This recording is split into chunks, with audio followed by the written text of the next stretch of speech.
Since the making of episode 1, many of the men we're interested in, they've fled to Pakistan. Our main subject in this episode fled to Pakistan and he's yet to return. Literally, men from Telford might as well have chartered their own planes to Kashmir. But I'd like to say a thank you. A thank you to members of the Muslim community, because many of them have come forward from Telford and pointed us in the right direction for our investigations. More and more people in Telford have come forward to tell us their stories and tell us what's really going on. We've connected local MP Lucy Allen, who's very strong on this issue. We've connected her to a victim who is trapped and is in need of help. Hopefully she's going to help her. Bearing in mind Telford Police have refused to meet me, we've been in contact with the National Crime Agency, the NCA, about the information that we've gathered. And there has been a frenzy of house attacks and car fire bombings.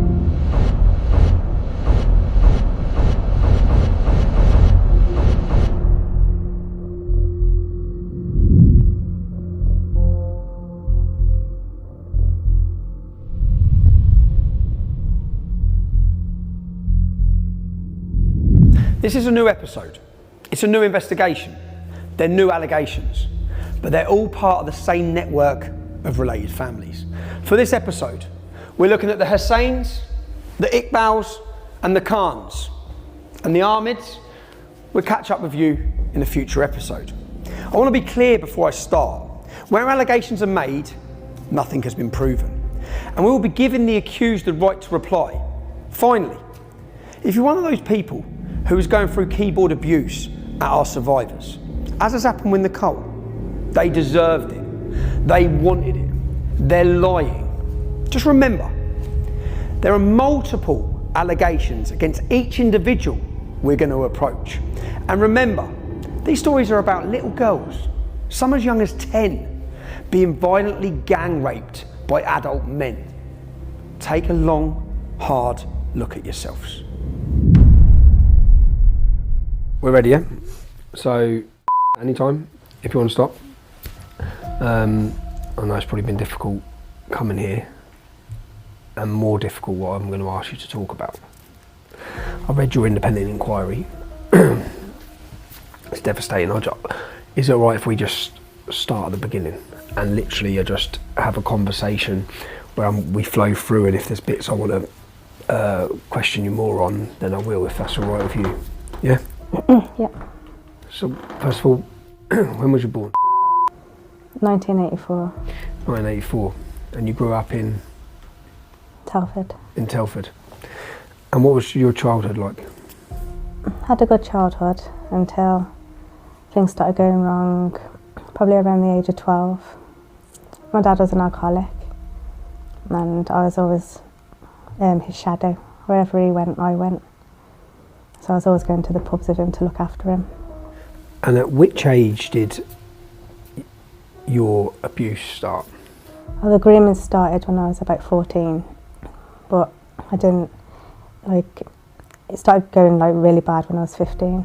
Explain to me what grooming is. What's the process, so that people understand the process that happens to a young girl? They start taking you out in the cars, buying you things, not asking you for nothing, just being nice, saying that they, want to be your friend, your best friend. What sort of things do they buy you? They start off with fags, alcohol, credit, then it'd be food, jewellery. After they know that they've got your trust and stuff, then that's when they start, they say that they're your boyfriend, make you feel that, you're loved and you're special. And then after a while, they start introducing you to other men. Can we talk about your first time that this started with you? Can we talk about who it started with and tell me what happened? The first time for me was with someone from the Royal Balti in Wellington. My friends was already involved. They was involved from the age of 12 and 13. One day, my friend asked me to go with her to the Royal Balti, as she was sleeping with a man there, the owner of the business. And who's that? Abdul Latif. And he's the owner of the Royal Balti? In Wellington. He owns Peppers in Trench as well. So how old was she? She was about 12. And she was having sex, being raped by him? Yeah. She'd make me stand outside the door upstairs while she went in there with him, And she used to say to me, make out my mum's rang in like 5 minutes and say that I've got to go home quick. To get her out of there. So I used to make out, we've got to go, your mum's going mad. And then, so she didn't have to stay there for that long. This is an Indian restaurant. Were there customers in the restaurant at the time of this? Yeah. You were upstairs in a side room then? You go upstairs, there's all rooms upstairs. Okay. Was this the first time you were physically or sexually assaulted? No, it just started off me going there with her. Okay. And then we started going on deliveries with one of the drivers there. Who was the driver? He was called Mia, that's all I know. He was from Birmingham in Handsworth. Okay. The one day he just said to me when he was dropping us off home that I was the cute one.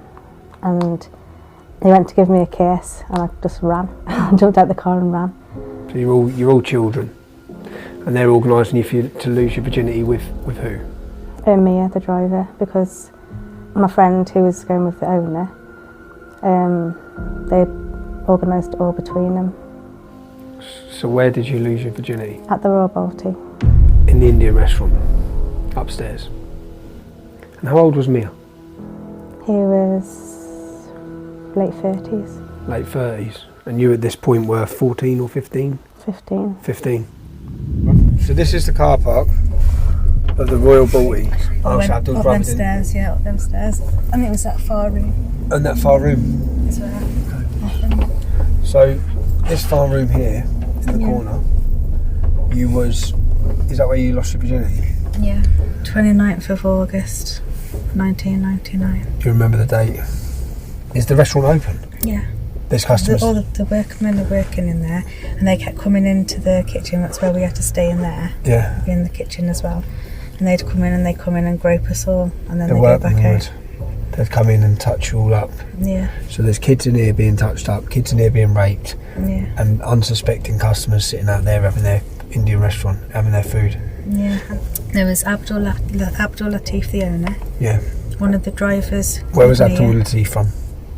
They're all from Birmingham. They're all from Birmingham. They just used to drive down. They used to drive down to this restaurant, and then they'd have all the local young girls, English girls, they'd be raping them in here. Yeah.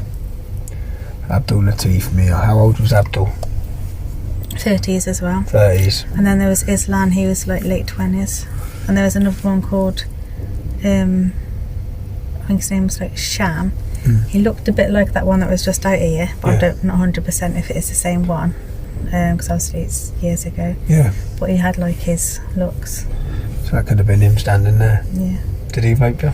Yeah. Yeah. All four of them. All four of them raped you? And you've been to the police?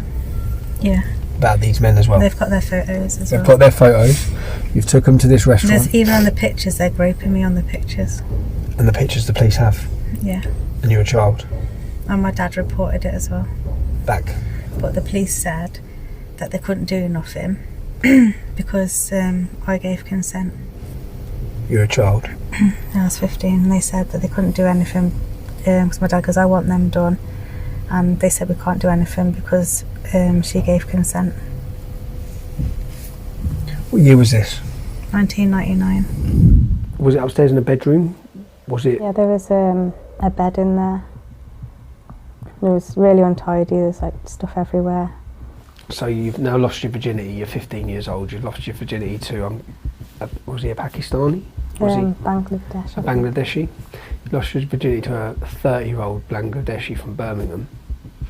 Did it stop there? No, that was just when everything went wrong after that. Going to school and my friend Lucy and her boyfriend at the time picked us up and I started getting to know him more. It's this Lucy Lowe. Lucy Lowe, who was murdered. Yeah. And her boyfriend's name? Azzy. Azzy, okay. He started ringing me a lot. Just being nice, wanting to chat and telling me about Lucy and stuff and how she'd done his head in and things like that. Every time I was upset, he'd always like talk to me and he used to say, if you ever get upset, if anything bad happens, you know, you can always ring me and stuff, I'll always be there for you. And he gave my number out to a nation called Jibby, and Jibby gave my number to someone called Bash, And then it was Bash who passed my number on to Munchie. And then things got a whole lot worse from there. So you heard in chapter 1, Nicole's story, how these men got control of her at the age of 11 through their restaurant and their takeaway delivery business. Now we hear the same story from... And once it started, her number was passed from one man to another man, from Jibby to Bash, from Bash to Munchie. King Ahmed, as he calls himself, or Mushtaq Ahmed Hussain, now the proud owner of the Mumbai Lounge. We'll come back to Bash shortly, but for now, let's meet Munchie, who we've been...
Because we're going to catch up with him later in this episode, okay? He has another sister, Khan, also known as Razia Begum.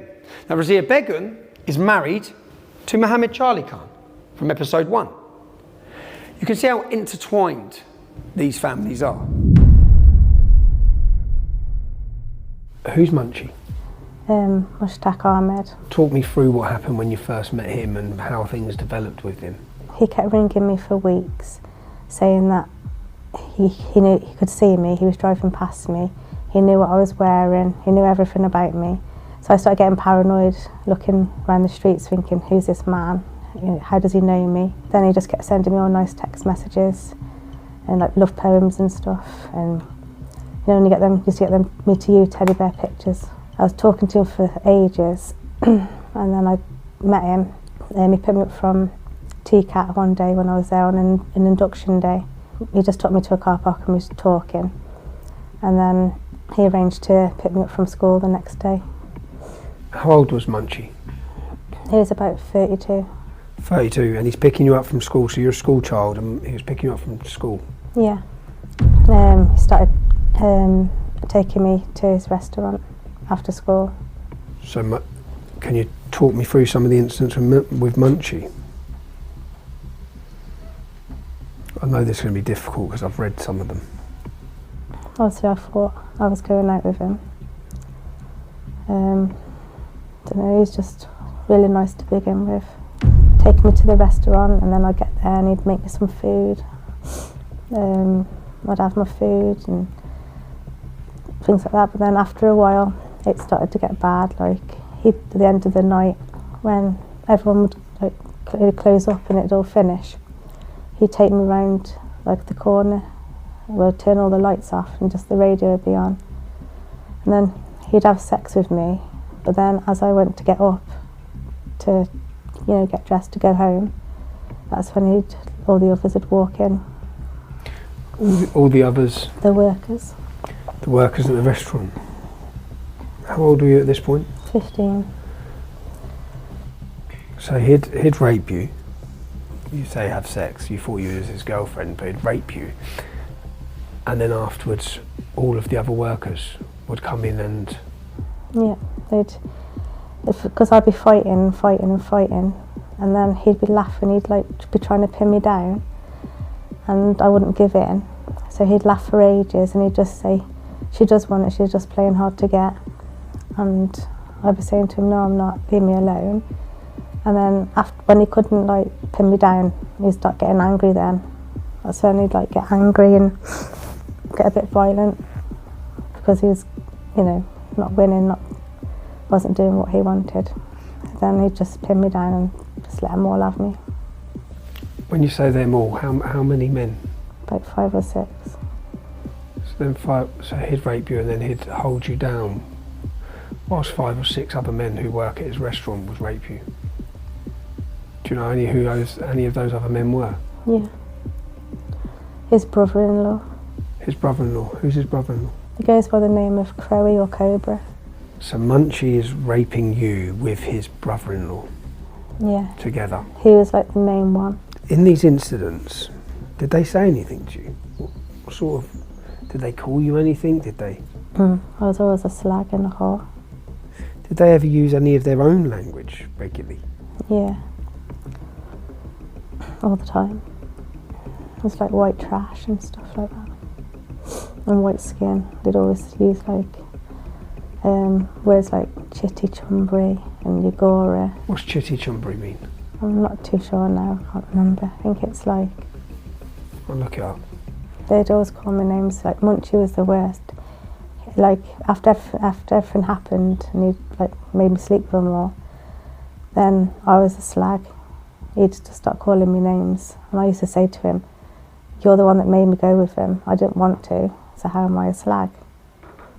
And he'd be like, "You loved it." And that's all I'd get off him. I'll be there thinking, I'm never coming near these ever again. I really can't. I've got to stay away. I don't care. I'm going to have to run away. I'm going to have to get away from here. You know, and you just plan in your head, I've got to go. But then, like, the next day, you start getting all nice messages again and stuff. Once you'll be all like, I love you, I'm sorry, thank you for doing that for me, now I know you love me. Stuff and things like that. Just manipulating a little child's mind. Or it'd be like, you mention like another Asian name and say, oh, their girlfriend does that for them. So sometimes when this was happening to you upstairs, would you say there's been customers down? It wasn't upstairs, it was in the actual restaurant. This happened in the restaurant? The tables on the floor. On the floor of the restaurant? Yeah. This was when they'd all gone. When they'd all gone? Yeah. So when they'd all gone, they'd get you in the restaurant? You'd lock all up. So you've heard allegations that Munchie, a man in his 30s, got hold of a phone number of a 15-year-old schoolgirl, harassed her, groomed her by sending her teddy bears and getting her to believe she was his girlfriend. And then he raped her. He let all the other restaurant workers rape her. And more often than not, was raping her alongside his brother-in-law, the husband of his sister, Crowy, Cobra. Real name, Zafar Iqbal. It seems like this is a family business. And this happened day after day after day for years. And while we're looking at the family business, we could investigate Munchie's kids for allegations made against them.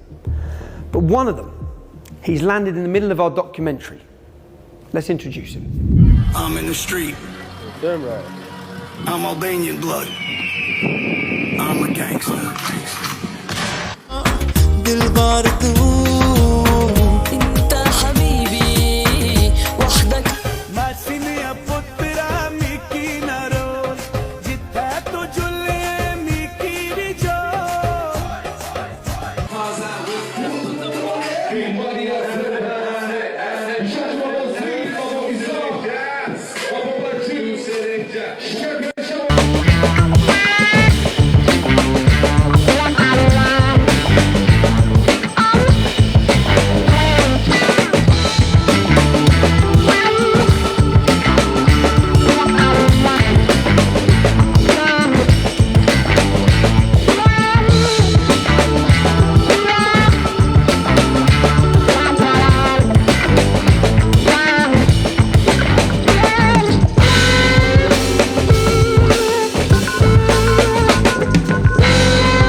3 times that I had to go.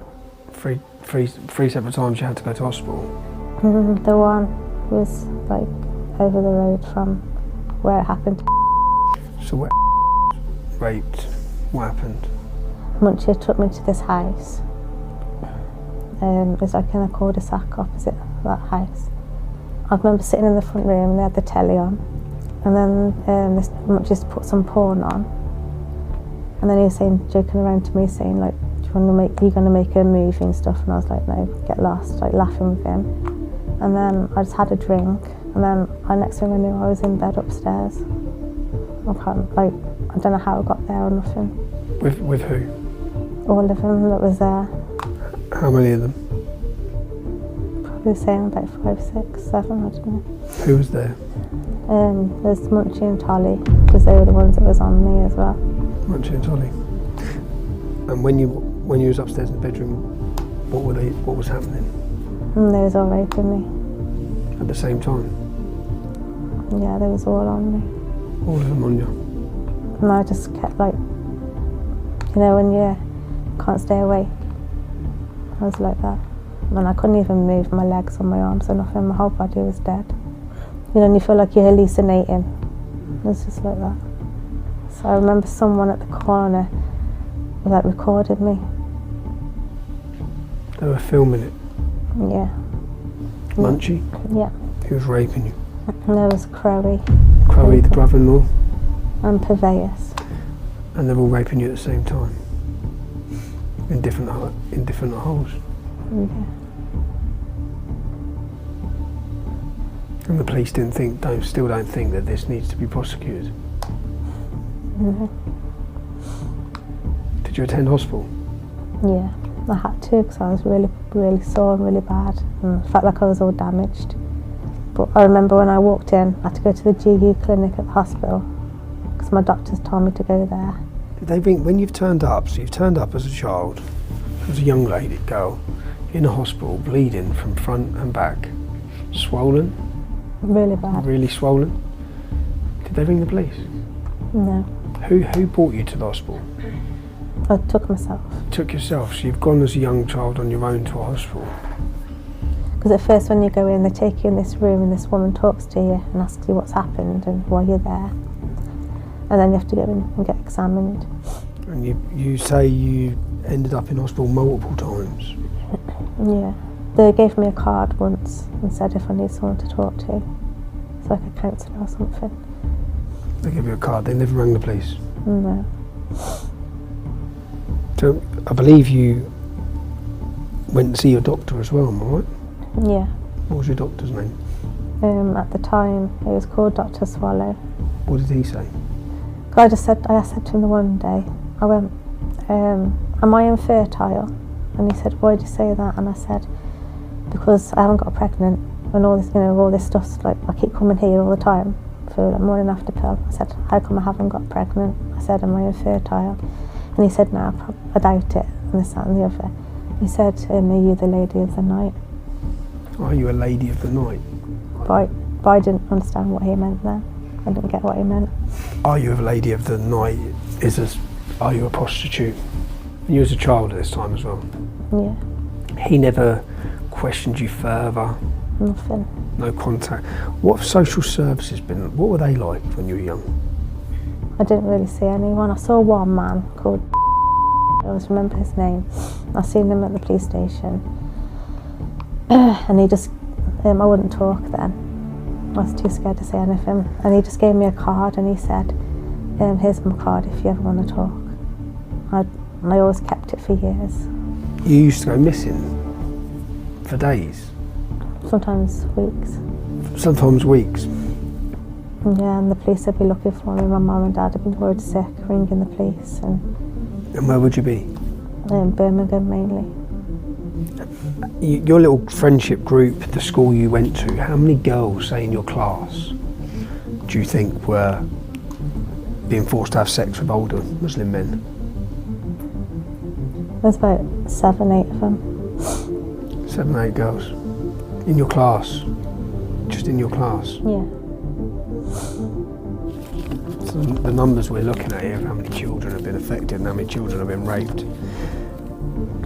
All you had to do was walk down Wellington and there was just every girl you see on the churchyard, in High Street, at the bus stop. A lot of this seems to be centred around Indian restaurants. Can I ask what nationality were the men that were raping you? Were they Indian? No. No. Pakistanis. They're Pakistanis. How many Indian restaurants do you think in Telford were children being raped in?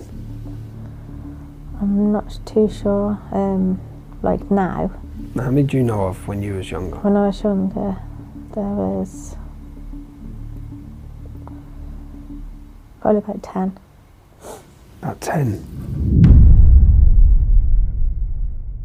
Now, another town this week joined the list of shame, where sex gangs have roamed seemingly unchecked to prey on girls as young as 11, raping, drugging, beating, trafficking, and potentially even murdering them in the process. What's happened in Telford could be the worst case of a paedophile gang involved in widespread child abuse the country has ever seen. But as I read the names of those convicted, something struck me. In Telford, they included Azir Ali Mahmood, Mubarak Ali, and Adel Ali. In a similar case in Rotherham, Razwan Razag, Adil Hussein, and Zafran Ramzan were among the guilty. To Rochdale now, Mohammed Amin, Abdul Aziz, and Mohammed Sajid, among others, were convicted. And now to Oxford, where it was Anjam Dogar, Kamir Jamil, and Zishan Ahmed ending up behind bars. Now, a very broad reckoning of the guilty shows around 80% are men of Pakistani and Bangladeshi origin. Well, a couple of observations then. Why do they appear to view white girls as objects to be traded and even disposed of?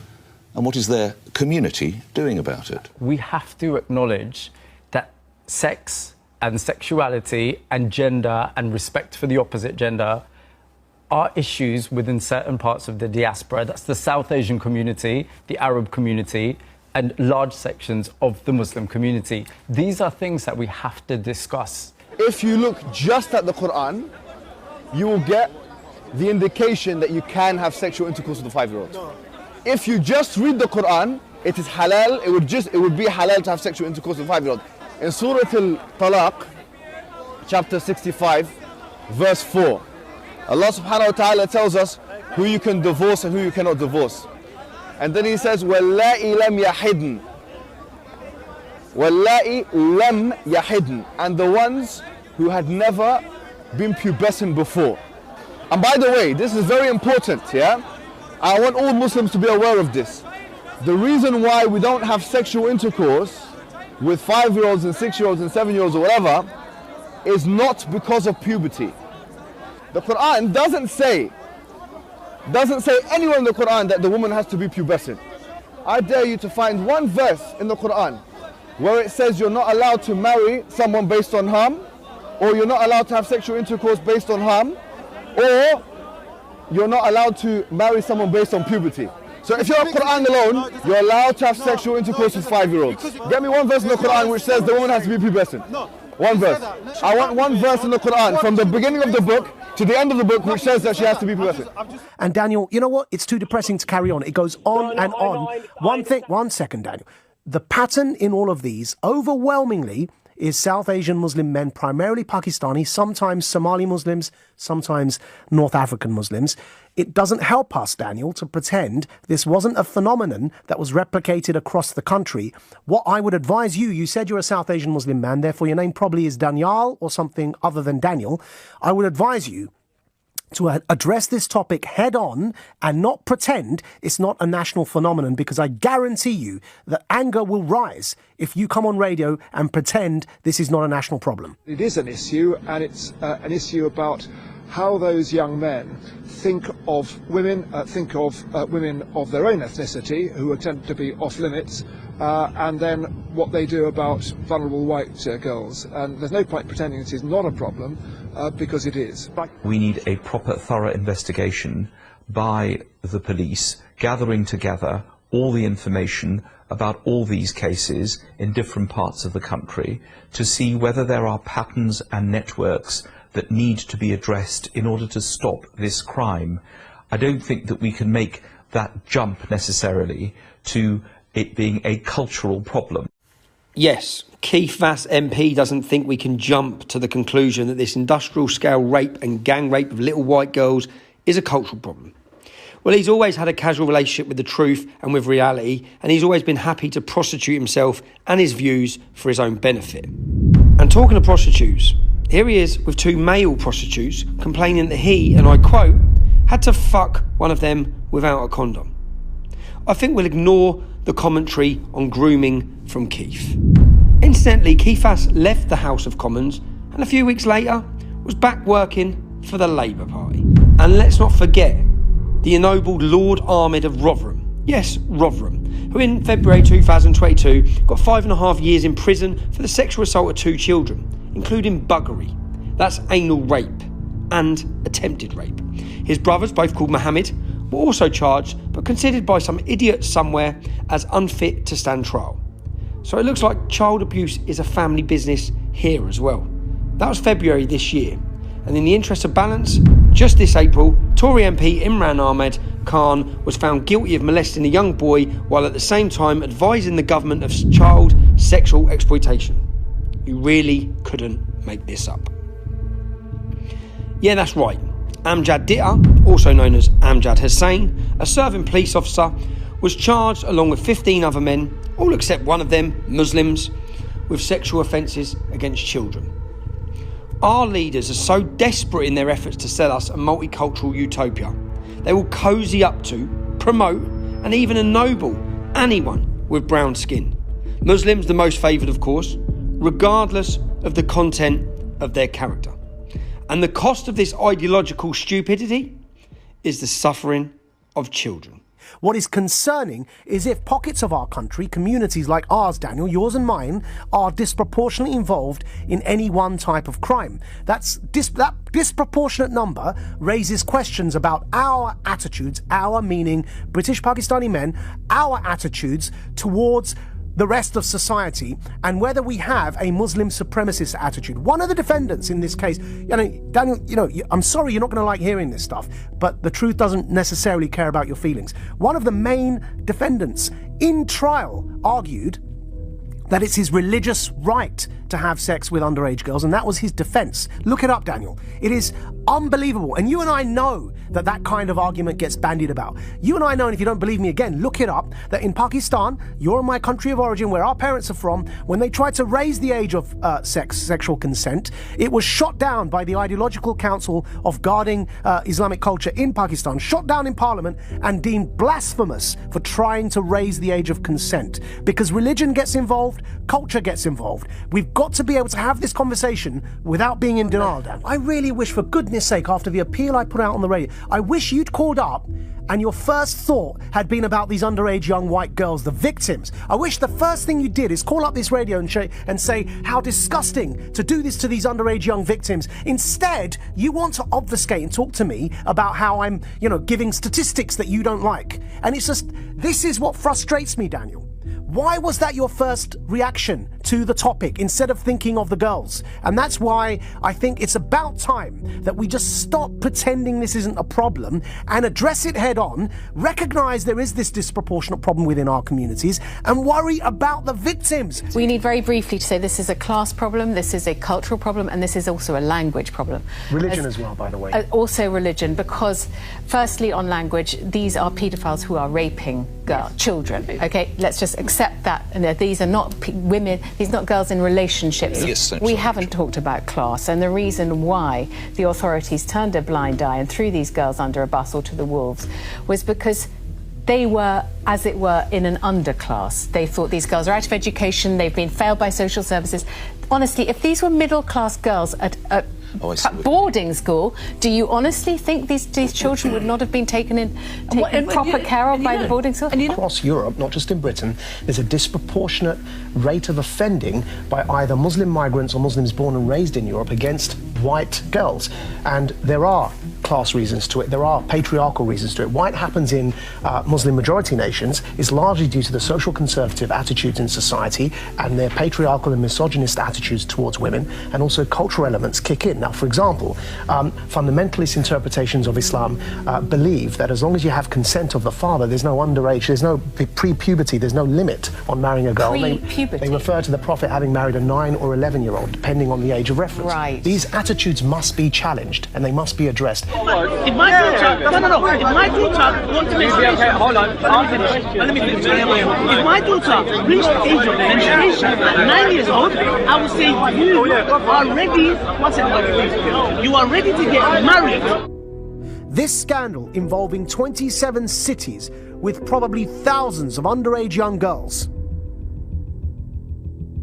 it must lead to a Stephen Lawrence-style national inquiry looking into what the institutional failures have been. There has been failures on an institutional level in the care homes up and down this country. There have been failures on an institutional level in the police up and down this country. And there have been failures on an institutional level in local Labour councils, probably not only Labour, but mainly Labour councils up and down this country, because people have been scared of being called racist. And the fear of racism, or the fear of so-called Islamophobia, which is a misnomer, the fear, more appropriately, of anti-Muslim bigotry, must never be an excuse to allow underage girls to be raped and abused in this way. But it was. Think of that. Imagine that. 27 cities. And counting. Because I can guarantee you we haven't heard the end of this yet. Imagine the thousands of victims. Imagine the impunity with which these men must have been acting. It is an absolute disgrace that this has been allowed to go on in this country. And you may hear me being angry right now. If you're not going to be angry about this, what on earth are you going to get angry about? Don't tell me that their Muslim identity had nothing to do with this. I have lived and breathed this community all of my life. I can guarantee you that it's not the cause, but a factor in the way in which these girls was treated was the culture of these men, and as part of that culture is their religious attitude towards non-Muslims. And that is the reason that you see almost exclusively that they are men like me, Pakistani, British, Muslim. Most of them. Some of them Bangladeshi Muslims, some of them Indian Muslims, some of them North African Muslims, some of them Somali Muslims, all of them Muslims, almost all Pakistani Muslims. And the victims, almost all underaged white girls. Now, who will lead, who will defend the voiceless in this national scandal? So there has been media coverage, and some courageous individuals, not least Majid Nawaz, they've spoken out about how nearly all of the men involved in this gang rape of little white girls are Pakistani Muslims. And most of the rest, they're Muslims as well. We hear two leading Islamic influencers speaking at Speaker's Corner. One explained that the Quran, Allah's words, say nothing to prevent sex with 5-year-olds. The other saying he'd be happy for his daughter to get married at 9 if she'd reached puberty. Is there something in the doctrine of Islam that is making some people think that this abhorrent behaviour is acceptable? Well, this bit is important. I want to make sure we give a fair representation of Islam's doctrines. Almost a decade ago, before I was totally cancelled from TV and social media, I was using my voice to question the teachings of Islam that sanction the rape and slavery of non-Muslim women. We as a community, if you like, have to be honest and open about that. We've all got a duty to tackle child abuse. But the difference is You're a heroic moderate for saying it. I'm a far-right hooligan. Anne Cryer tried but failed to get her local mosque to talk to suspects' families. I went to a friend of mine who was a local councillor, and he happened to be a Muslim, and therefore he was able to represent me to the elders, because I thought it was a good move to try to get those elders involved. Yeah, it was a good move. And I hoped that I would be able to persuade the elders to go knocking on doors and say to them, this behaviour is un-Islamic and I want it to stop, because I'm going to tell the whole community about you and what you're doing if you don't. Now, they weren't prepared to do that. There is a possibility for me that this is linked to Islam. Maybe it's not, but maybe it is. When you have in the Quran... How can you say it's linked to Islam? Because on what basis? What's your evidence? Okay, the Quran, you can take sexual slaves. You can take sexual slaves. Whatever you read outside of your four wives... That you can take non-Muslim women as sexual slaves. I don't think you could find it. It is nice to see you reading the Quran, I have to say. It's obviously not making a difference, is it? Because you're still distorting it. No, I'm not distorting. I'm reading it. If you fear that you not deal justly with the orphan girls, then marry those that please you of other women, 2, 3 or 4. If you fear that that will not be just, then take what your right arm possesses, i.e. slaves. Where does it say sexual slaves? Slaves, you can take... No, where does it say sexual slaves? Where does it say sexual slaves? Don't distort it. Well, maybe it's not me misrepresenting it. Maybe it's the groomers that are misrepresenting this. Would we all agree that these girls that have been targeted in these gangs are slaves, being treated like slaves? Can we agree? Look, I think that is a very unhelpful way of tackling the issue. They're being treated like slaves, and we have chapters in here that tell them it's okay to take non-Muslim women as slaves, and to me, that needs to be explored. To Mo, Tommy continually tries to unfairly blame the religion of Islam for criminal acts. Tommy's tried to create a link between some theological aspects and linking them with paedophilia, and that's wrong. Whatever sources he's using, they're deeply flawed. It says in the Quran that you can take non-Muslim women as slaves. What do they do with slaves? If it's in there, we must explore that avenue. A meeting was set up in London at the end of August with 2 experts on the Quran. Dr. Osama Hassan from Quilliam is a scientist and Islamic scholar, whilst historian Tom Holland has written groundbreaking books on the birth of Islam. Tommy used this opportunity to go straight to his belief that it is Islamic texts that are to blame for gang abuse of young girls. Basically, outside of your 4 wives, you can take whatever your right arm possesses, yeah? Now, how do we understand that? That referred to slavery, which are concubines. Concubine, which included sexual slavery. Now, that was part of ancient culture. Tom is delighted they seem to agree with his position. تلك آيات الله نتلوها عليك بالحق وإنك لمن المرسلين. That's right. Allah tells Muhammad to tell us that the verses in the Quran are directly from Allah. Allah is Islam's God. That's chapter 2, verse 252 of the Quran. Allah also tells Muhammad to tell us that he, Muhammad, is an excellent example to follow. Some translations say good, some say perfect, some say the best. That's Surah 33:21. Allah tells Muhammad to tell us that he, Muhammad, and I'm quoting him here, is of great moral character, or a man of outstanding character, sublime, exalted, highest, noblest, depending on which translation you prefer. That's Surah 68:4. And finally, and importantly,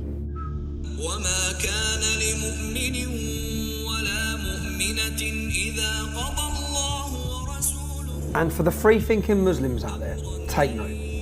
Once Allah and Muhammad have decided on something, you don't have any option. You don't have any choice in the matter. There's a fatalism to that, I think. Inshallah.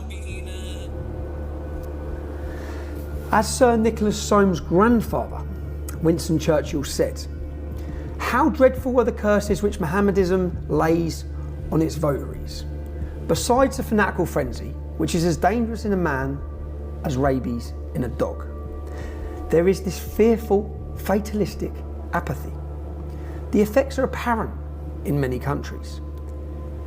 Improvident habits, slovenly systems of agriculture, sluggish methods of commerce, and insecurity of property exists wherever the followers of the Prophet rule or live. A degraded sensualism deprives this life of its grace and refinement, the next of its dignity and sanctity. The fact that in Mohammedanism law, every woman must belong to some man has his absolute property, either as a child, a wife, or a concubine, a slave, must delay the final extinction of slavery until the faith of Islam has ceased to be a great power among men. Thousands become brave and loyal soldiers of the faith, all know how to die, but the influence of the religion paralyses the social development of those who follow it. No stronger retrograde force exists in this world. Far from being moribund, Mohammedanism is a militant and proselytising faith. It has already spread throughout Central Africa, raising fearless warriors at every step. And were it not that Christianity is sheltered in the strong arms of science, the science against which it has vainly struggled, the civilization of modern Europe might fall, as fell the civilization of ancient Rome. Let's just repeat that last verse from Winston Churchill. The civilization of modern Europe might fall, as fell the civilization of ancient Rome. Now, he'd made these comments before there were 5 million followers of Islam in Britain. All that put simply, Muhammad said Allah was speaking to him, and Allah said Muhammad was the last prophet. Allah said Muhammad was the perfect example and of great moral character, and Allah said Muhammad had to be obeyed. Allah said if Muhammad and Allah have decided on something, you've got no option, no room for free thinking, no freedom of conscience, no opinion. You've got no freedom. One other critical consideration when trying to understand how the gang rape of children has gone on for so long, that's over 40 years, in Britain, is understanding an Islamic worldview. I don't separate the world. Islamic doctrine does. We have Dar al-Islam, the land of Islam. That's countries under the control of Islam. We have Dar al-Harb, the land of war, countries where Muslims are fighting to establish Islam. Many Muslims see the UK itself as a land of war. That's because the UK has been fighting in Muslim countries.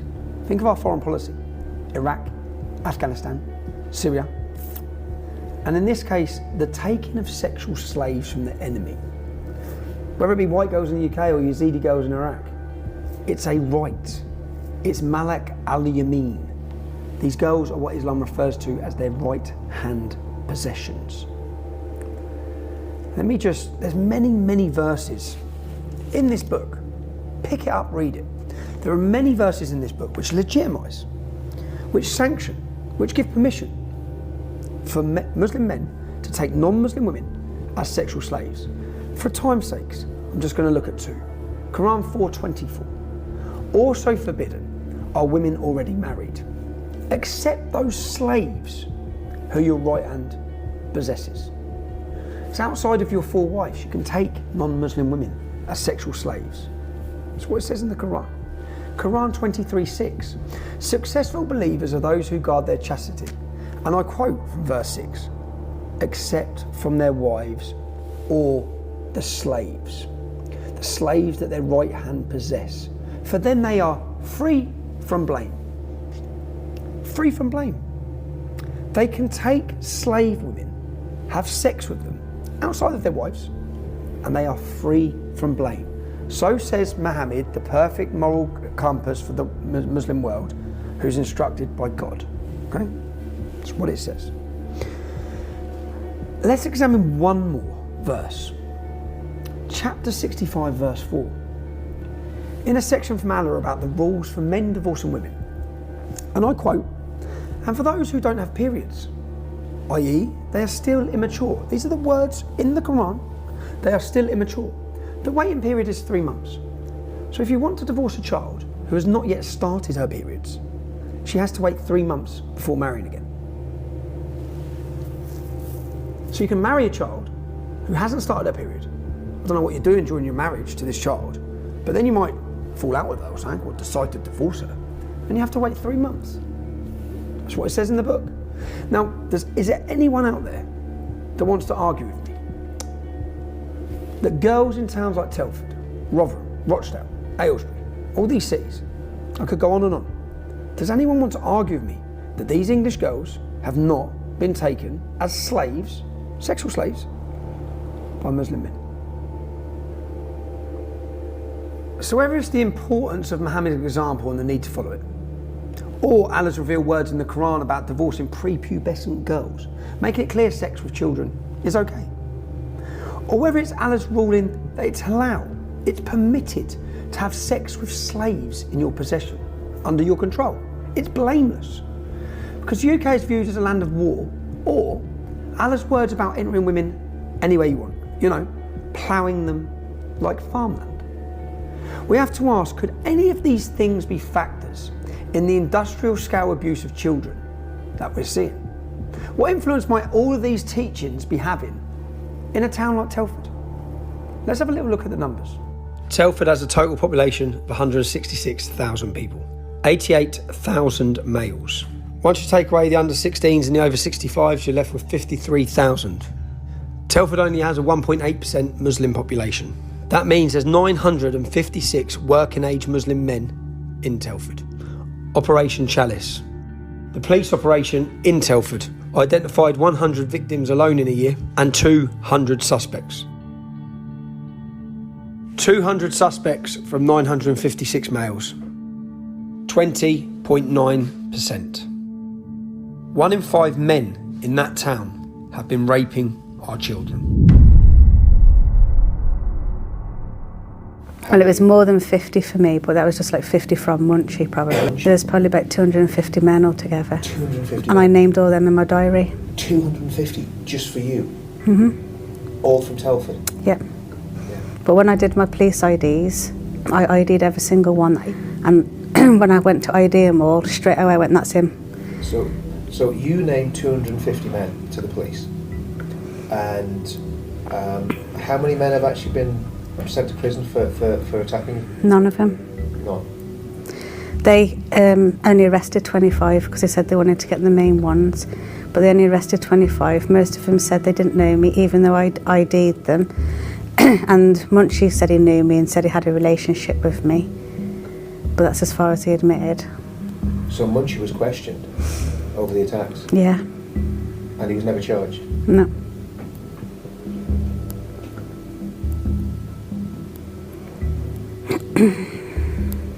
Because they said it was going to be my word over theirs, and I was on my own. I did have one witness.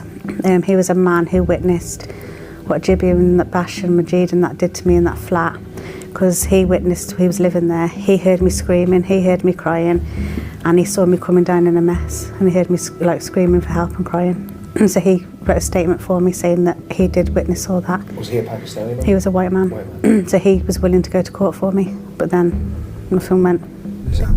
That's another house we was talked to by Bash. This is another house just literally around the corner again. Yeah, it's right opposite the shop. And Bash took you here for the same thing. Sex with lots of men. Yeah, he bought alcohol. Bash would buy the alcohol. At the food, saying it was a party. And the party would be you and me. Just you. Me. And other men. So Bash would organise a party in this house. Yeah. Where's the women in this house? There was no one there. No women. I think it's when they send them back to Pakistan. Yeah. Then they'd get you round as a kid. Because when I went upstairs to the toilet, I could see like a kid's room with all kids' stuff. But none of them There's there. all baby stuff everywhere. They'd bring you in the house. And how many men would visit the house in the night? Probably about 7, 8. You'd be forced to. Yeah. Sleep with them.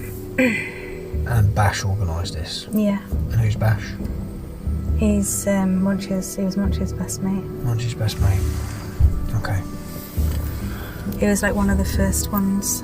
For you? Yeah, and it was him and Jibby that I spoke about in the flats in Dot Hill. Okay. Right, go next one, Mark. Next one, please, Mark. They said that even though CPS said that it would be, they decided not to pursue it because it was me on my own against all of them, and they didn't think I'd be able to cope, and they didn't think that, you know, there would be enough evidence because it was past rather than anything new. It was all past evidence. So they said that they didn't think I'd handle court on my own. But all I know is on the night of the fire, I was at home and I had an argument with my dad, and he took my mobile phone off me. But Bash had already given me a secret phone and said, keep that in case your dad ever gets your phone. And I had a big argument with my dad and I was crying, and I rang Lucy and asked if I could go and sleep there, and she said yeah. And I'd spoke to them. I can't remember if Bash rang me or I rang them, I think they might have rang me, I can't remember. But I was speaking to him anyway, and Bash told me not to go to Lucy's. He told me to stay at home, and he said that he was going to look into getting me a place to live and stuff like that. He said, whatever you do, don't go to Lucy's. So I was like, okay. I didn't know why, he just like warned me I wasn't allowed to go. So I didn't think nothing of it, and I just literally cried myself to sleep and fell asleep. And I woke up the next morning to 2 friends, you know, come to my house and that. And I was sat at the bottom of my bed. I'm still like trying to wake up. And they're telling me, like, looking all like sad and saying to me that Lucy's died. And I was like, what do you mean? She's dead and everything. And they said her house got set on fire last night and it's killed them all, basically. I just want to recap. A man called Bash, Munchie's best friend, was an abuser. He'd arranged parties where men would come and rape. He also warned not to sleep at Lucy Lowe's house the night she was murdered. Did he know about the plan to murder her in advance? Now, Bash, like his are, we'll be meeting him later. So in episode 1, Nicole's story, there was no further action when there was a fetus, DNA evidence of a rape. In the case, she gave the police over 250 names. 25 men were arrested for the rape and abuse that she suffered. But there were no prosecutions. The alleged perpetrators were untroubled by the flagship police investigation Chalice, and the police decided would not be able to cope with going to court. Took us to many, many houses and restaurants in Telford and the surrounding area where she and others had suffered rape, gang rape and abuse. And tell me what happened here. I was stopping here with my mate. Yep. And my kids and her kids. And that's when I got a phone call, and it was obviously Bugsy ringing me up, and they was outside the house. Who was he with? Charlie and Tarek. The one time, and then the second time Harry was with him as well, Munchie's brother. Munchie's brother, yeah. That's when they kept saying like that I had to go with Tarek. That you had to go, what, into a room with Tarek? With Tarek, yeah. I just remember them holding the door so I couldn't get back out. So, okay. So you're in the room with Tarek Mahmood? Yeah, and he put the bed up against the door because I kept trying to open it to get out. And they the only people in the house were Charlie and Bugsy. And yeah, the first time was Charlie. The first time. And Tarek Mahmood then has just pushed me on the bed, put the bed up against the door so I couldn't, because I kept trying to get out. Yeah, pushed you on the bed and raped you. Yeah, and he kept saying this thing. He kept going, making them all laugh. He kept going, very, very tat. Very, very tat. Yeah, in his like freshy accent, like. Because he's freshy. And very, very tat. When you say making them laugh, what they were. They were laughing at what he was saying. He kept looking at me and he was going, very, very tat. That was before it all happened. And you could hear them laughing outside. It means something like, about your balls, men's balls, like heavy, basically, full. I don't know, something like that. Oh, the word means that his balls are full, so they've brought him round here to empty his. Basically. To empty his balls. And they're all laughing. Yeah. And that's Charlie, Bugsy and Tarek Mahmood. And then they come back again another time. Yeah, with Harry. With Harry. And who were you... what happened that time? Kind of the same thing. With Harry? But Harry didn't do anything. Oh, it was Tarek Mahmood again? Okay. Yeah, but Harry was with him the second time. Okay. So they just thought they could just come here? Yeah, because they knew. And Munchie knew I was always here at my friend's house. And they could just come walk in? Yeah. Where were your kids at this time? They're in the bedroom asleep, the other bedroom. The other bedroom? I was tucked into her lad's bedroom. That's where they took you? Into her baby's bedroom, basically her baby's bed. It's like a single bed. To a single bed. So Charlie and Bugsy have come in here with a fresh migrant. Who, and when you say who was it, who was it? Was it the fresh migrant who was coming here telling you had sex with him, had to have sex with him, or was it? No, it was Bugsy. It was Bugsy. Yeah. Bugsy was the one dictating what was going on. Yeah. We have serious allegations from children who say that you were involved in the rape and prostitution of them, that you were a kingpin having them trafficked in. Well, can we talk? I've got some questions. We have accusations that you trafficked young children. You trafficked young children. You were the kingpin. You chose who they were raped by. You prostituted them. What is your relationship with Inspector Jim Bayliss? Bugsy, what is your relationship with Inspector Jim Bayliss? When you say freshie, is that how long? Do you know how long he's been here? He had not long been in the country. When this was going on, he had not long been in the country. They brought him round to empty his balls. Okay. All right. And okay, thank you. So you remember Bugsy, aka Golfraz Khan, and Mohammed Charlie Khan from episode 1, and their alleged role in drug dealing and the pimping of Nicole at the age of 11 through to 16, from 2010 to 2015. Well, here we've heard that they were busy doing the same thing, selling young girls for money a decade earlier, taking freshies, as they're called, recently arrived migrants, to empty their balls with a white English child. The consequence of a failing justice system is not only years of suffering for our survivor in this episode, but a decade later, endless suffering for Nicole, and who knows how many girls in between. I just want to be fair, okay? Out of these family trees, we have allegations by multiple girls about many of these men, but not all of them. So I'm just going to go through and show us which men in these family trees we have allegations against that they are rapists.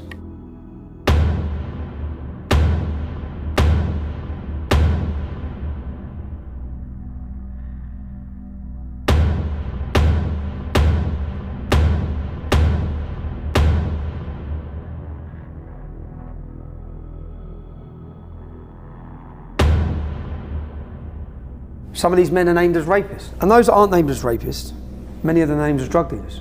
But some of them, they're named as drug dealers and rapists. But I don't want to label every single person on this, so we're just going to go through and see which ones we've got allegations against drug dealing for.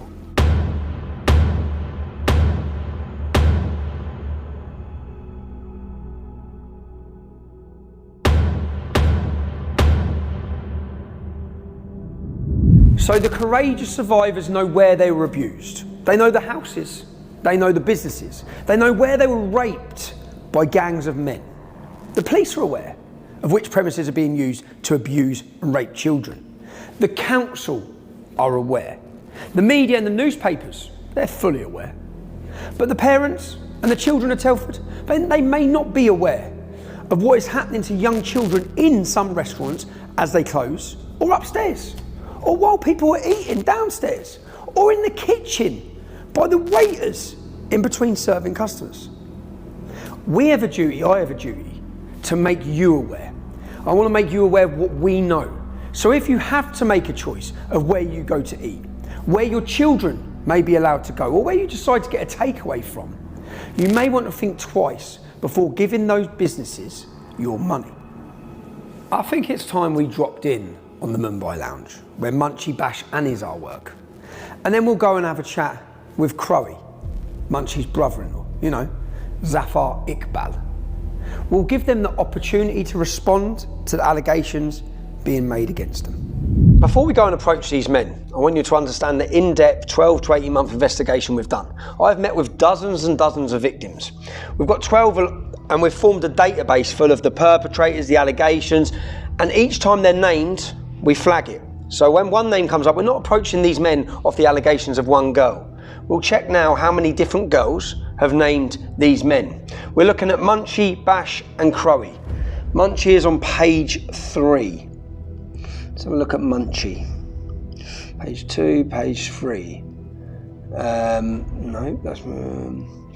So Mushtaq Ahmed, Mushtaq Hussain, 1, 2, 3, 4, 5 different girls.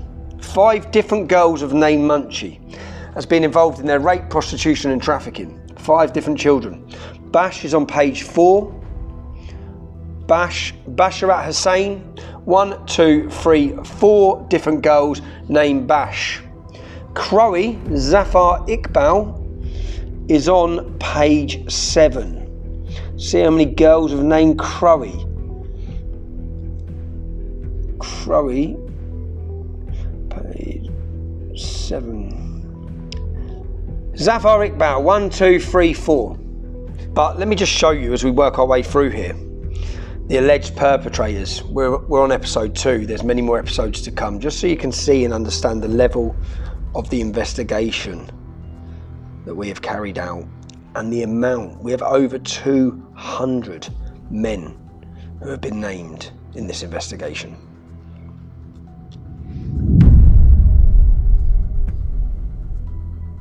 So the purpose on this is simple. It's just so that I can get in and ask him questions.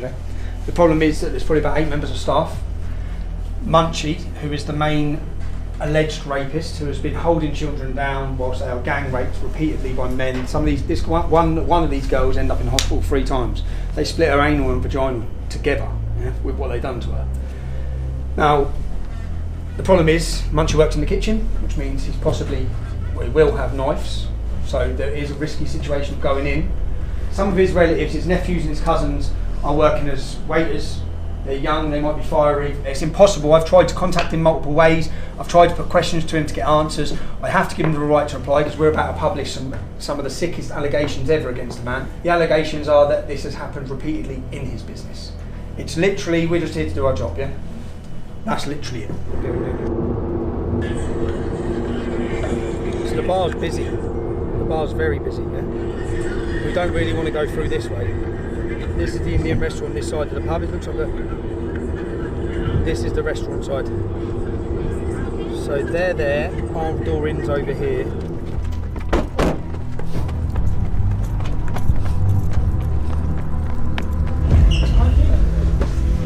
Hello, Munchie? Munchie? Hey, no, Munchie. My lad, welcome, please. Munchie? My lad. Right, so you got the camera ready? You got the camera ready? Yeah. Right, so this is Munchie's restaurant. We've come to ask him questions. He's probably fled to Pakistan with the rest. There's Bash in here. Right, Bash. How you doing? I've got to put some allegations to you that you've been raping young girls in restaurants, but get the fuck out of here. Bash, why would I have young girls who have named you as raping young children? We have young girls who have named you as raping. Get the fuck out of here. I have girls that have put you as raping. Bash, listen, you're raping young children. You're a fucking bullshit. Your dad has as well. My dad hasn't fucking do nothing. You're not a bullshit bastard. Bash, you got nothing to fucking prove. Prove it. We're in a restaurant. Prove it. You're a liar. Fuck have you done? You fucking You're a bad man drug dealer, are you? You're a bad man drug dealer. Holding school children down, one by one, raping them after each other whilst in their school uniforms, okay? Munchie, Bash, you're named, mate. You're starring in our documentary. Okay? The problem we have is unsuspecting customers do not know that these men have been raping children in these businesses. Okay? Unsuspecting customers are not aware that these men.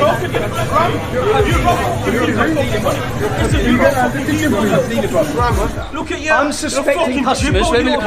Unsuspecting customers have no idea that these men have been prostituting and raping children in these businesses. We are here to make sure that the people in Telford, you are unaware of what's been going on. Get out of the kitchen. Or what? Sorry? Or what? This is private area. Get out of the kitchen. We've come in here because multiple young girls have named these men as holding them on the floor. His dad holds children on the floor one by one, raped by every member of staff. Every member of staff. Every member of staff. Anyway, his dad. Your dad rapes little schoolgirls, bro. Your dad rapes little schoolgirls. Young men, young girls have been raped by these men. Mate, young girls have been raped by these men. I'm not lying, bro. Multiple young children. Yeah, what do you know, bro? They've been holding children down their school uniforms and raping them. If you know You're standing up for them. You've got rapists working in this pub, lads. There's rapists working in that kitchen. Come on, let's go.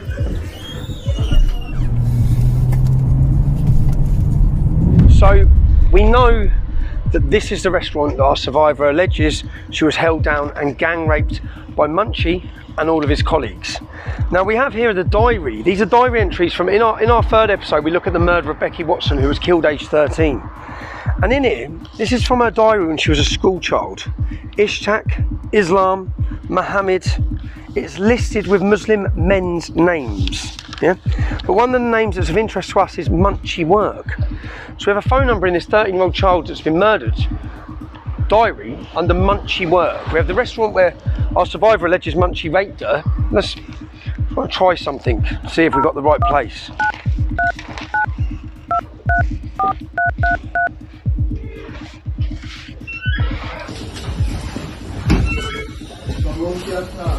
Hello mate, yeah, I just wanted to check that with you. So this is the place where you step down the step. This is the place that she describes in the story where she was held on that floor there. She was held and gang raped. We've heard the allegations of Zafar Iqbal. Now Zafar Iqbal, where do we have to go? We heard the allegations that whilst Munchie was raping her ear, Zafar Iqbal was involved, which is Crowe, Munchie's brother-in-law.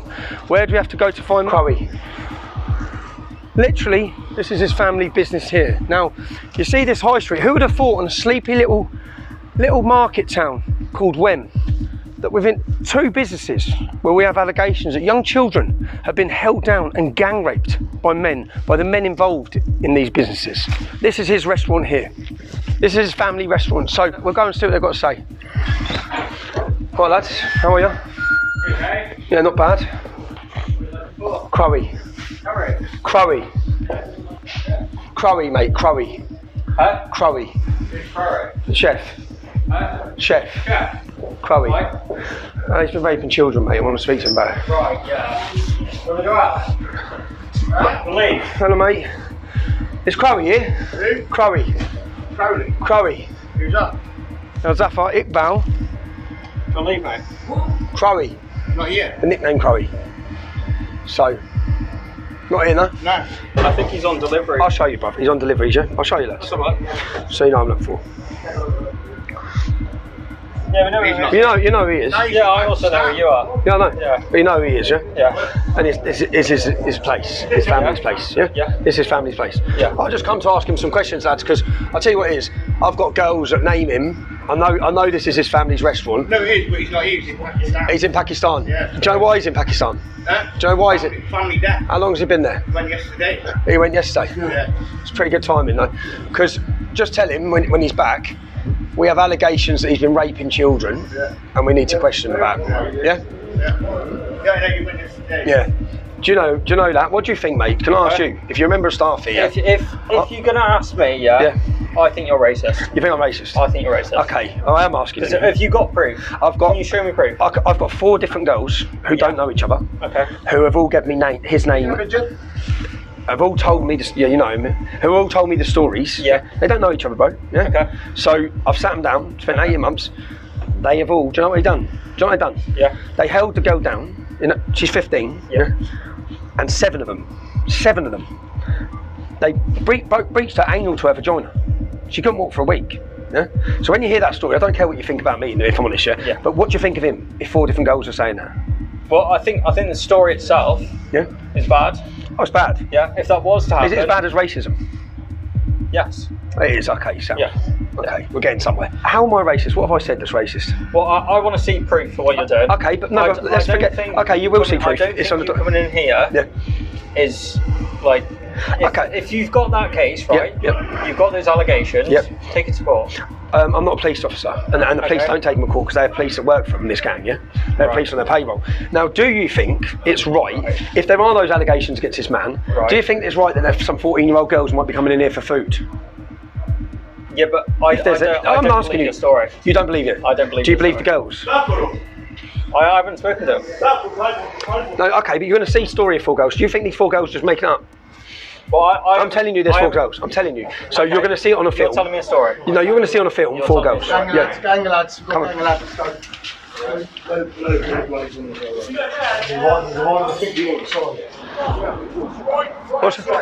that's all right. Yeah, look, there's a gang of lads. Come. Get film them. Don't worry, you racist motherfucker. We're not worrying. You know me, you motherfucker. That's what you are, you son of a bitch. Don't worry, lads. Motherfucker, Islamophobe, motherfucker. You're raping kids. Right, let's go. Let's go. Sorry. All right, mate. Still come on, let's go. Go.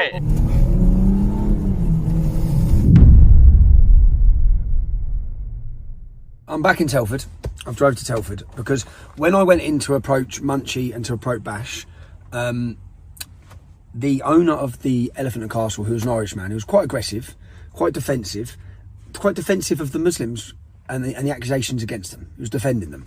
Now, I'm going to approach him and his wife because I don't want to ruin an innocent man's business, okay? So I'm going to give them an opportunity to see the evidence. I think it's important that I give them an opportunity to see the evidence and then they can make a comment once they've seen the evidence. Because I know, we went in there weeks ago, I know that Bash and their organisation are still working in that restaurant every day. I know there are underage girls working in that establishment as well. I know there are, yeah? So it's important that the owners are fully aware of the evidence we have. So we're just going to go and have a friendly chat with them. Post, please ring. Amazon Post, please ring for an answer.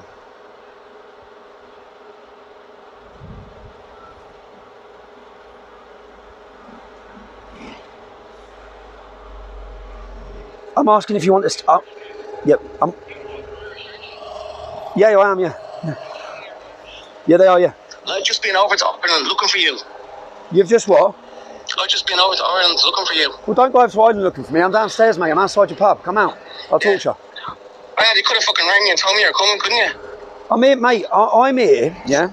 I'm here to see if you want to see the evidence. Do you want to see the evidence that I've got on the men that work in your kitchen?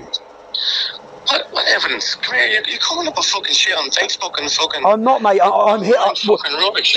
Mate, do you want to see the evidence? I'll show you the evidence now. I'll sit down with you and your wife and I'll show you the evidence. So that okay, wait outside there. Okay, thank you. Cheers, bye. You get whatever you can off him. Do you want to see the evidence? I want to talk to you on your own. That's fine, but do you want to see the evidence? I said I'll talk to you on your own. Mate, do you want to see the evidence? I'll talk to you on your own. Well, that's there for my security and my safety. Well, come here, it's only me. No, but mate, I mean, so no one can say I've said something. I don't want to go in there and you say I've said something. No, I'm going to bring you into the corner. That's fine. So that's it. There's a computer there, yeah, with the evidence. Fine. Do you want to see it? Yeah, come on. Mate, I don't believe you're an innocent man running a business. My name's Stephen. It is Stephen, Stephen Lennon. Yeah. Fucking give you Tommy Roberts and shit to me. Yeah. I fucking had to deal with fucking immigration shit, like you probably had to. Don't be coming over here giving you all your fucking big I am. What are you talking about? Fucking British fucking shit. What are you talking about? I'm here to talk about men who have raped children, bro. Yeah? That's what I'm here to talk about, nothing else. Not immigration, not me, not you. I seen you running across from over there. Yeah. I seen you come in here and saying online there's rapists in this fucking building. Yeah, there is.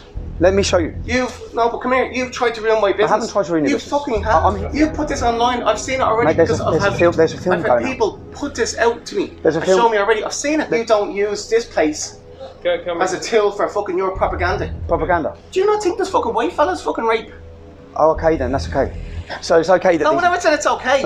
As an Irish fella, I'm very upset with you. Do you know what I mean? As an Irish immigrant, how you treat people. How I treat people? How we have been treated over the years. How I treat people? Yeah.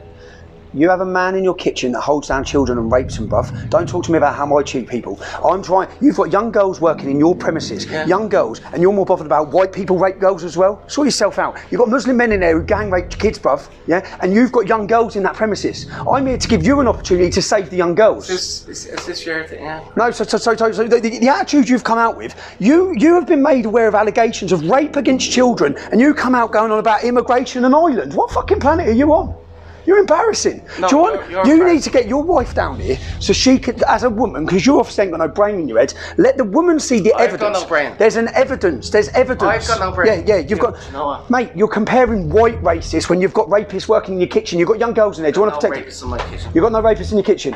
Right, so you've seen it. Elephant and Castle is complicit. You are complicit. I'm offering you the opportunity and your wife to see evidence. I need to knock you the fuck out. Oh, do you want to see evidence? Do you want to see evidence? Do you want to see a video of a young girl who's been raped by them? Talking. Do you want to see a video of a young girl who's been raped? I've seen it online. It's all online. You haven't seen it? I've seen it. You have no idea, bruv. I've seen it. You haven't... Embarrassment to you Irish people. Episode 2, Elephant and Castle, complicit. Cheers, bruv. You had an opportunity, mate. You had an opportunity. You're an embarrassment.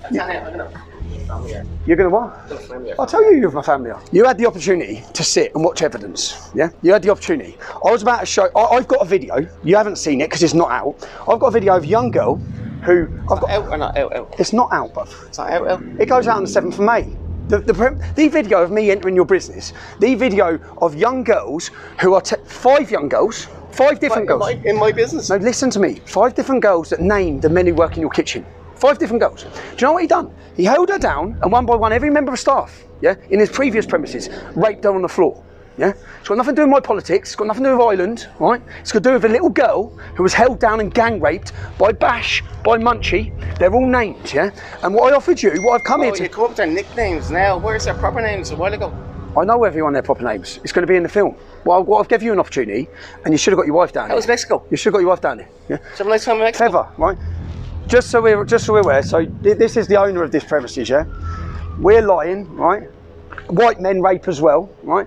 He's got young girls. There are young girls. So this is why I have to do this film, right? Because there are young girls that are going to be in this premises. Those young girls are in this premises, right?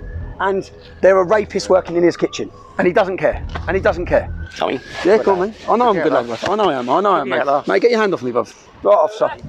I'm all right, mate. How are you? Yeah. These boys are just threatening me. How you doing? No, they haven't. It's all on camera, mate. It's all on camera. I just said you fucking wiped out my business. You're going to kill me. I said you've wiped out your own business. Not going to kill today. How you doing? So I've come here. Sorry, just going to activate my body warm. That's fine, you can. Just let you know. So I've made a film. Yeah. And there's a film coming out in Telford. Yeah. And in the film we have multiple allegations against men that work in this kitchen. Okay. Now, in the heat of the moment when we come into this premises to ask the questions, this gentleman and his family, I understand it's their pub, and I understand that the Indian restaurant is run separately. Yeah, of course. So I've came in now and just, which I've got all the recordings of, I've come in now and said, do you want me to show you the evidence I have? Yes. Yeah. So calmly, okay. Not, do you want me to show you the evidence I have? Okay. So that you can make a decision as a business on where you stand. Yeah, right? I get that. So I bought a laptop. Right. I bought a film so that he could see, or his wife could see. I should have got his wife because he's still drunk. Right. So that he could see the allegations that are about to be made, because I don't want to say it's the Elephant and Castle. Yeah, of course. When it's not the Elephant and Castle. Yeah, yeah. It's not him. It's not his wife. Yeah. That's all I come for. That's it. Okay. And he's come out going on about immigration, going on about my politics. I said, mate, I'm just here to show you. Yeah? Okay. I'm just working, bro. What's sort of where we're moving forward from here then? Are you, I'm going now, mate. I've got my footage. That's it, bro. All right. Cheers, man. Cheers, man. Mate, what you should have done, I'll just say one more time, what you should have done, bruv, what you should have done, right, as I said, I've just knocked here to show you evidence, yeah? You should have got your wife to sit down and see the evidence, because what I wanted to do in my film is actually separate the Elephant and Castle from the Mumbai Lounge, yeah? There's no Mumbai Lounge. What I come to show you was evidence. So to see if your wife wanted to see girls sitting down telling her I've seen it. It's no, all you online. haven't seen it, man. I've seen it. It's all online. No, it's a as I said to you, I've seen you walking in here. There's an hour and 20-minute film going out on the 7th of May. That's fantastic. I'm sure your boys would love to pay it. Well, you're in it now. Give you all the money. You're in it now. See you later. We don't have to worry about me ruining his business. He's just ruined his own business. I had hope that as the owner of an establishment that has young girls working there and serious allegations of rape that he's aware of, he'd wanted to see the evidence. I just went in to see the evidence. Do you know what I realised? He threatened to knock me out. And I realise now that his attitude and the way he acted and the way he was there is exactly the reason that this has gone unpunished for 30 years or 40 years. He would be one of the people shutting down the debate, shutting down the ability to discuss these gangs raping children. And he just tried to do that to me. So I'm surprised. I'm disappointed as well, because I'm not saying he's got anything to do with raping children. I'm not saying he's anything to do with these rape gangs. What I am saying is that he's ignorantly defended them without witnessing the evidence we have, because he was more bothered about the fact that I'm accusing Asians of rape. That's what he's bothered about. That was it. White people rape as well. That's his argument to the fact that he's got men in his kitchen, that we have 3, 4, 5 girls alleging the gang raping them. Yeah, I don't feel any guilt now about his restaurant or naming it, because he's done it, not me. So, hello.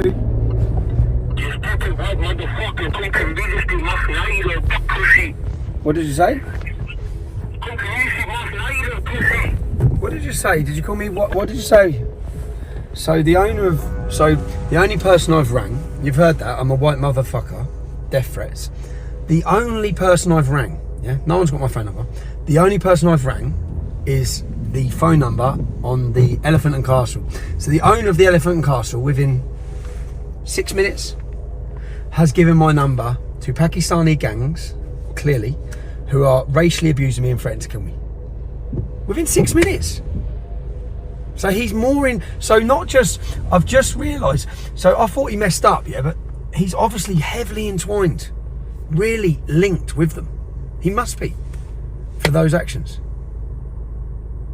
Wow. Go on, I'm listening. Yeah. Alexander, as a family away, yeah?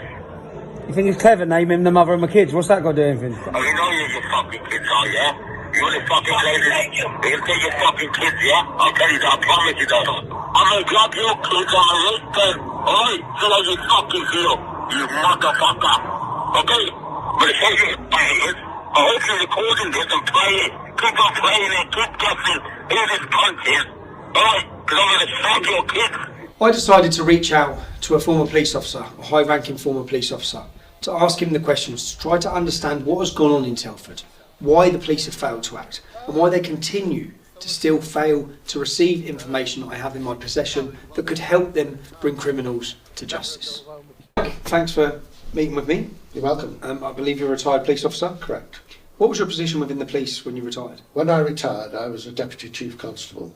Okay, so I've spent the last 2 years, 18 months to 2 years, building evidence and a database of witness statements, covert recordings, surveillance of men who are alleged to have raped and prostituted children, trafficked them. There's been a lot of fire bombings. I have evidence within my position that I've attempted to give to a senior officer at West Mercia Police. Have you had an opportunity to watch episode 1? I've seen episode 1, yes. Can I ask what your opinion is as a former police officer of the fact Rob Rondell, and I'll quote the police officer, categorically will not meet with Tommy Robinson to discuss this? There's been a lot of stuff talking about envelopes being passed over in restaurants.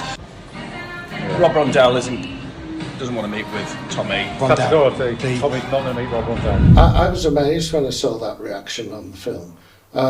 It's inexplicable, really. If the police were really interested in doing something about all these issues, they would have ripped your hand off to get hands on evidence. And I don't understand why they are avoiding doing anything or taking any more action. It suggests that there's something not right in West Mercia Police.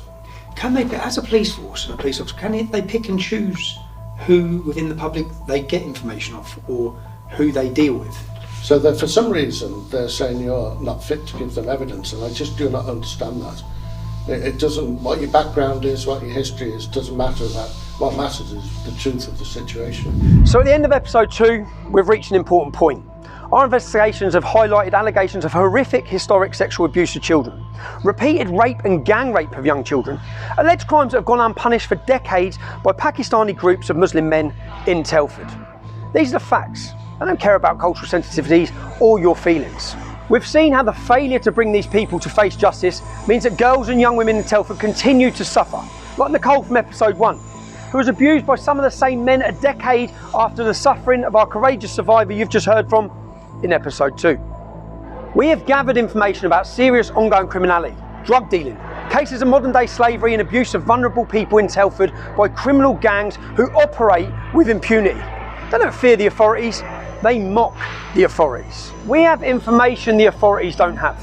Information that will help bring the reign of these criminal gangs to an end. I want to be very clear. I would like to give this information to the appropriate authorities. The information is extremely sensitive, and to safeguard the well-being of others cannot just be handed to a corrupt Telford police force. I wrote to the National Crime Agency several weeks ago with this offer. I've had no reply. I've repeated this offer to the police I've met concerning the threats of kidnap and rape made against my own children. I'll repeat the offer now, and I'll appeal to Lucy Allen, Member of Parliament. She's very strong on these issues. Can someone please meet me to receive the information I have? They will need to be ready and equipped to safeguard the people who are passing the information to me. However distasteful you find me or what you think are my politics, I'd welcome the opportunity to chat to any Member of Parliament. Please don't let another day go by without acting. That makes you complicit in these crimes. And make no mistake, these are ongoing crimes where young girls and women are suffering. Why are they approaching you and not going to the police? Because they don't trust the police, man. That's what I mean, they don't trust them. All I can suggest is that she goes and asks to speak specifically to the anti-corruption officers at West Mercia. They haven't done in 20 years though, mate. That's what they are responsible for law enforcement in that area. Do you know what I mean? They don't enforce it, man. I'm telling you, they do not the way. Look, they don't. For whatever reasons, they are interlinked massively. Go to West Mercia Police and see what they have to say. I mean, that's the best, honestly, that I can tell you to do. We're going to forget the failures of West Mercia Police. We're going to forget the fact that Rob Rondell refused to meet me to receive evidence. We're going to attempt to start again. You'll be able to follow up in future episodes to see where this goes. I don't have much confidence, but we're going to attempt to form a new relationship with West Mercia Police.